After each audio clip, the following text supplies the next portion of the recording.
Hi Looming friends, today we are assembling the Lojan Flex Rigid Heddle Loom floor stand. I have got here the 50 centimetre one and that is great to fit my loom, and I've got some little welcome card here that says my parcel was packaged by Berry, so thank you very much Berry. And I've also got some sandpaper there and the instructions. Of course, we always want to pay attention and look at the instructions. The instructions are somewhat minimal for this floor stand, but there is a reason for that. It's really quite simple to put together, so not a whole lot of instructions are needed, but hopefully this video will help some of you to put yours together more easily. So I'm just pulling out all of the parts, as I always do whenever I get a new parcel. Have a look at the parts, make myself familiar with them, check them off against the manual to make sure I've got everything that I need. I'm also using a little screwdriver from some previous Lojan stuff. I've got one from my Flex loom and I've got one from my Inkle loom as well. So that is what I'll be using there, super handy. Now I'm just having a look through all the bits and bobs that came in the bag, along with the poles and things. All sorts of goodies in here that are going to help me to put my loom together. Some very familiar things. That's one thing that you'll find putting Lojan products together is things will start to feel really familiar. The pieces, you know, they just have that Lojan feel, so nothing feels too scary or weird. Just looking at all of the different sizes of screws, and these of course are all listed in your manual, so and how many of each you should have and all of that stuff. So all the different pieces here.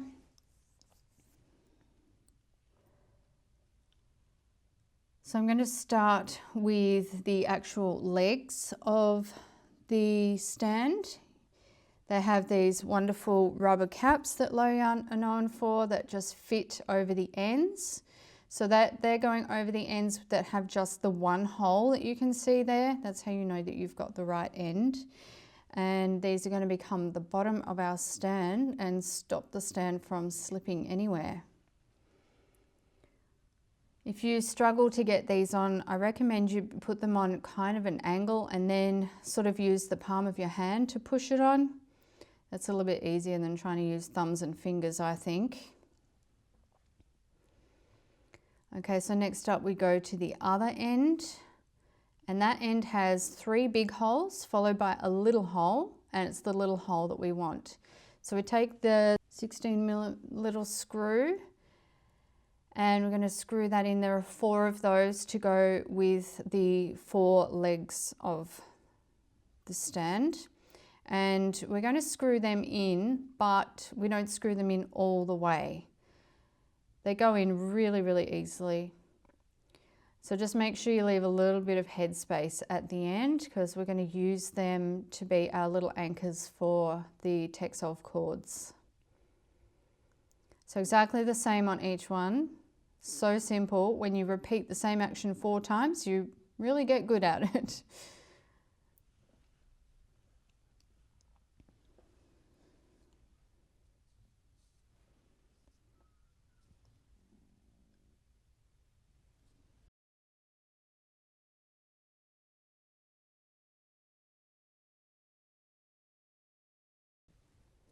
And the last one doesn't want to go in as easily. I just kept dropping it. Sometimes I'm a fumble fingers, and you got to have both hands. You know, I'm always trying to keep my hands out of the way when I'm filming something for you. To give a better view, I don't always do the best job of that. Okay, so now we can grab our cylinder. It's called a cylinder pin on the manual. And we want to have our screws facing inwards and grab the spacer as well. So the cylinder pin goes in one of the big holes on the inside, and then on the inside of the other one it goes the same.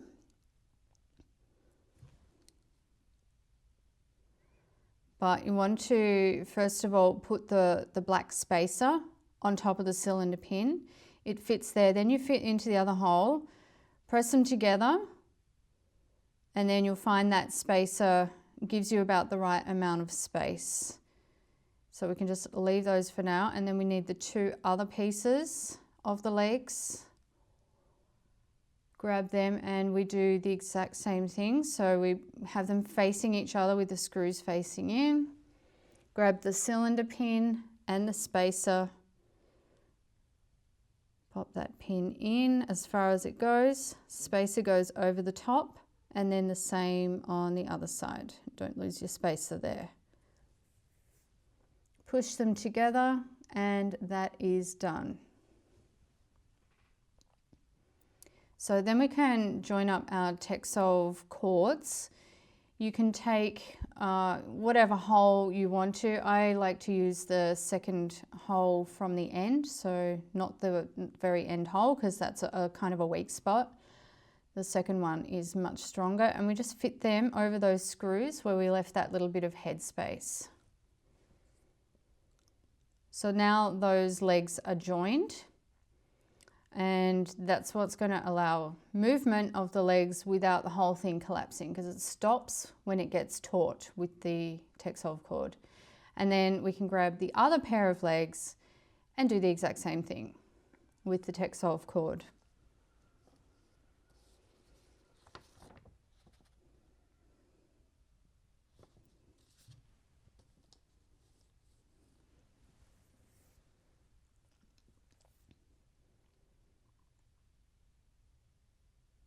And there we go, just to show you again, that should be taut when I bend those outward, but stops it going from any further.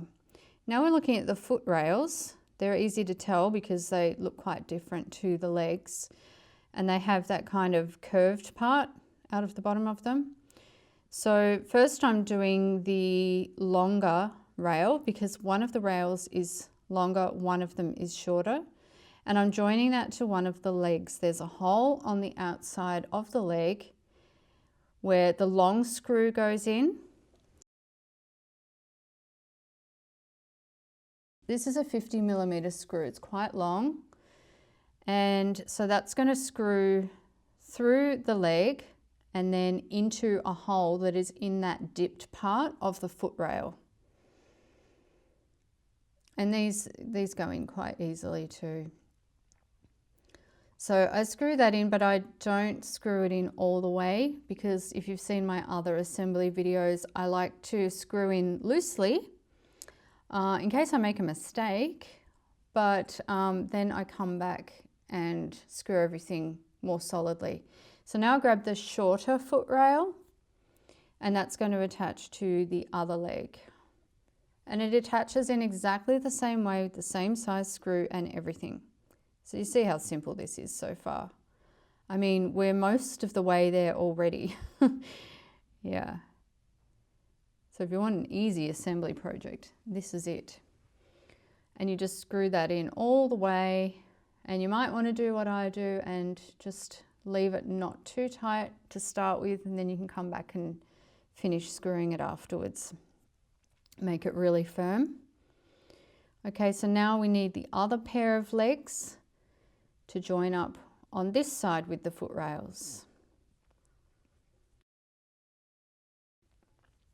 And we're really just going to do the same thing that we already did.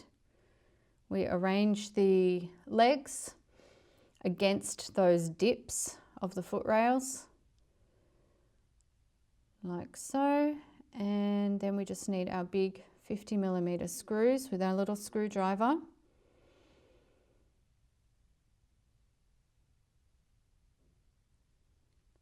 And the rest is pretty simple. Now I think here, this is where I find it a bit challenging to not get my hand and arms in the way, because I'm trying to hold the foot rail firmly as I screw it into the leg. And the more firmly I try and hold, I think the more that I get in the way. So sorry about that if I'm obscuring any view. Probably more so with the next one. I'll do my best. Yep, and so this is the last screw to go in for the foot rails. Remember friends that I am a Lojan reseller for Australia, so any Lojan product that you like the look of, you can order through me. Sometimes I will have products in stock and other times I'll need to order it, but they ship out really fast. It doesn't take very long at all, as long as they have the item in stock as well.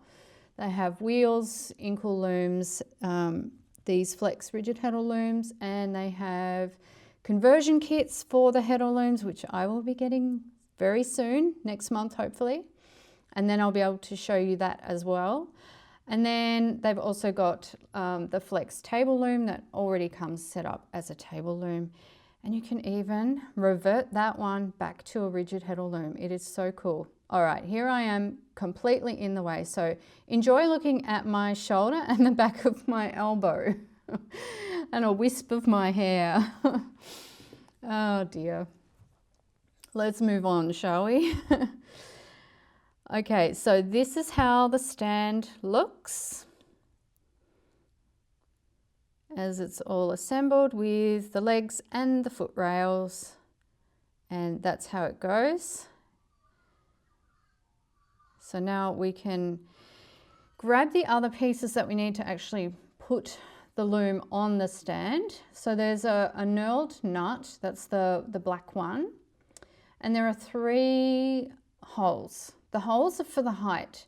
So I'm going to start, because I haven't used this stand before, I'm going to start in the middle ground by doing the middle hole. And then I've got a wing nut that I have on the other side, okay? Now when you put the wing nut on, you don't need to screw it in as far as I am here. I realized afterwards I only had to undo them again. So if you just have them sitting on the end of that nut, then that will be fine. And I think, I just got a bit carried away here. I just really like the satisfaction of tapping those wing nuts in just the right place so to see how far they can go. It's just oddly satisfying. It's one of those things. So on the other side, I will also be using the middle holes and I'll be doing the exact same thing. So the knurled nut goes through and the wing nut goes on the other side. See what I mean about the tap? It's a bit of a challenge. It's like, well, how far can I make it go this time? And the same thing again here. And I'm going to show you afterwards, well, first I'm going to show you how to put the loom on, but I'm going to show you how to adjust the height and the tilt as well. Okay, so time to put the loom on, and yes, I'm going to loosen off those wing nuts because I need that extra space on the actual screw to slot my loom onto. And then I like to pull it in a little bit. The loom fits on with the stand slightly contracted. You'll find the best place when you do it. And then it's best to put the back parts on first and fit those into place. And then it's easier to fit the front ones in. So I'm just putting it on completely flat here because I used the middle holes for both.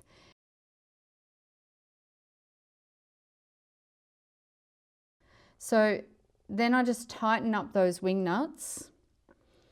So there are 4 of them all together and they correspond with the legs, and you just tighten them up and then you're ready to go.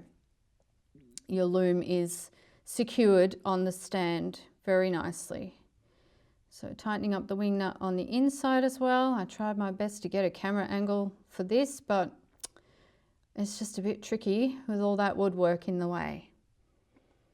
And as you can see, you can have a warp on the loom already, or you can have it empty, whatever. It works both ways. All right, so I want to show you how to tilt. Now, disclaimer, this would be better done by taking the loom off the stand first. It'd be much more simple. I didn't do that.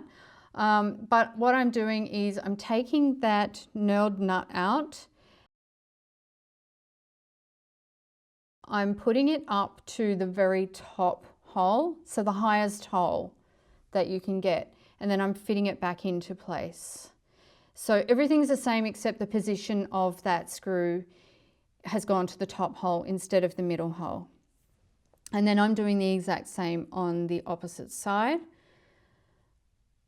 And yeah, this would have been so much easier if I just took the loom off, but I just thought, oh, you know, I don't need to, it's okay. I can just show you all quickly how to do this and just lift it a little bit. And I don't always do things in the most sensible way. And then I can tighten those up. So just pushing that one back in, tightening up the wing nut. There you go, I get to play with that wing nut again. And so you can see there's a very slight angle to it at the moment, having raised the back a little bit, but we can go further than that. We can come to the front, and we're also going to undo those knurled nuts and the wing nut. But instead of putting it up, which would make the loom higher, wouldn't it? Because remember at the front as well, I had the screw on the second hole. So if I put it up to the top hole, it'd be the same height as the back, but I'm putting it to the bottom hole because I want a little tilt to the loom. I like having just a little forward tilt so the front of the loom is a little lower than the back. I find that a little more pleasant to use. And then I'm going to do the same on the opposite side. So I've got that one in the middle hole as well, but I'm going to drop it down to the bottom hole. It's just speeding that up there so you don't have to watch me and wait. And then this is how the loom looks. You can see the tilt now as it sits on the stand. And we're just having a look at the stand. I'm going to show you my chair setup in a moment, so stay tuned for that. But I thought you might want to see how the whole thing looks together. I'm really looking forward to getting my conversion kit and playing around with that too. Okay, so the problem with the stand that has like a foot bar at the bottom like this one does is I like to use my chair on wheels, my office chair on wheels, because it's so comfortable. So I put 2 of the wheels on the inside of that foot bar. Then I get myself in. It's a little bit tricky, you know, a bit squashy, and you've got to rearrange yourself and the loom a little bit. But that way you can get really close to the loom, because I definitely do not want to sit back from the loom. I know that that would be really bad for my back. So I get in nice and close with those wheels, and that's not affecting the stand at all. Like the wheels of the chair, the legs of the chair, are high enough that they're not pressing on the front of that stand at all on that foot bar. So that's no problem at all. And then I started weaving, but I realized I wanted to be a little bit lower. So I just dropped down the chair a little bit, and that was perfect. So I found just the right height and right arrangement for me. Well, friends, I hope that you have enjoyed this video. I'm going to leave you some links for some other suppliers of Lojan products, just in case you're not in Australia, and you can check them out down below. I'll also leave links to my other Lojan videos, and you'll probably see them at the end of this video as well, and you can just click on them and enjoy. And until next time, happy weaving.